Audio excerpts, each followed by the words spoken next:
In this video, we are going over Alice's story on once a human and how she became a power-hungry blood demon. Alice's lore is being revised or updated.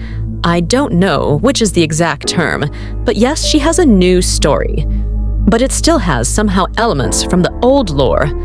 I shall try to explain Alice's lore using both old and new Alice lore. Alice was born during the era of Strive. This era predicts the endless war. So yes, basically, Alice is more than 1,000 years now. Alice was an illegitimate daughter of a nobleman, Brune Antilus, and her mother a lowly class dancer. Alice's mother left her when she was a young baby. Alice was born with an affinity for powerful dark blood magic. Alice also had two elder brothers, Simon and Colin. Her identity as an illegitimate daughter blindfolded her, and she was never valued by her brothers. Alice gradually grew up in this malicious environment. She hated everyone around her, hated this unfair destiny, hated the hypocritical gods the family believed in, and the darkness continued to spread in her heart. But Alice still loves her father.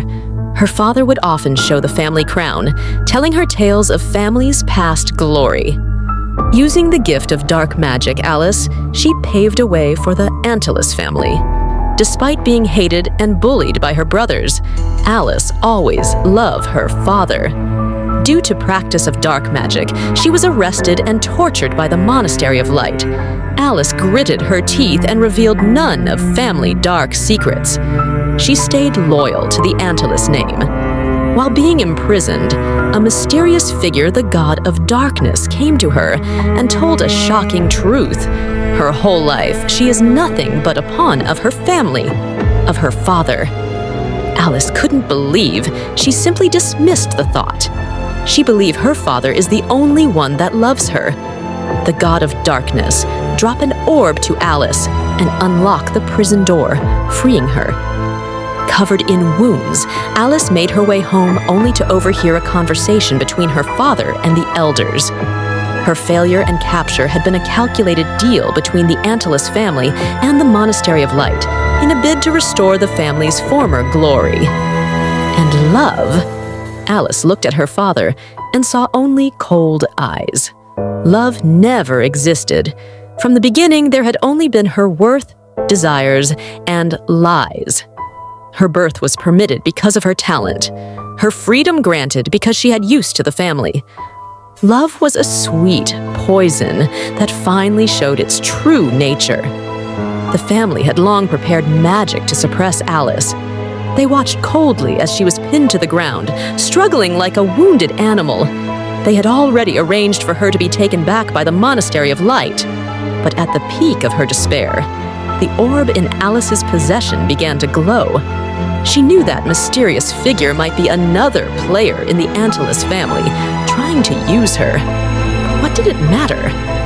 Alice laughed as despair and hatred consumed her body. The power of the abyss transformed her blood completely. Crimson wings burst from her flesh as demonic energy engulfed the entire family. Alice crouched down and whispered the truth into her dying father's ear. Even if they handed her to the Monastery of Light, the Antilus family would never receive what was promised. In the eyes of those above, her father was a pawn himself. The Antilus family's dream of reclaiming their glory, like Alice's desperate yearning for love, was nothing but a deluded fantasy. Her father drew his last breath amid Alice's blood-curdling laughter. Using the cruelest methods, Alice transformed her contemptuous relatives into blood demon thralls, forever bound to her will. She took the crown of Antilus and wore it mockingly on her leg as decoration, shattering the family's hypocritical delusions and the so-called honor of the nobility. She was reborn from the ashes of a dead love. The Queen of Blood had arrived. Now, the Queen asks, what is love? Love is a price. Love is desire. Love is lies. Love is but an ornament beneath authority, a bloodstain upon the crown, an echo when the chess player makes their move. Having witnessed so much love, she instinctively mastered the game of power extends an empty hand, yet within her grasp lie the desires of countless souls. With this power, she left the Manian Empire, leading the blood demons to the abyss, where they claimed their domain. But this is not enough. The queen hears the voice in her heart, the whispers of the human part of her. This is not enough. She has had her fill of deception and manipulation. Rather than remain a pawn for others to control, she would become the player who controls all. She is the queen of the blood demons, the mistress of the sanguine lair, the wrath of the abyss, and the one who will turn her claws against the Manian Empire and ascend to the pinnacle of power. Love and hatred are long dead. Only power and desire can forge eternity.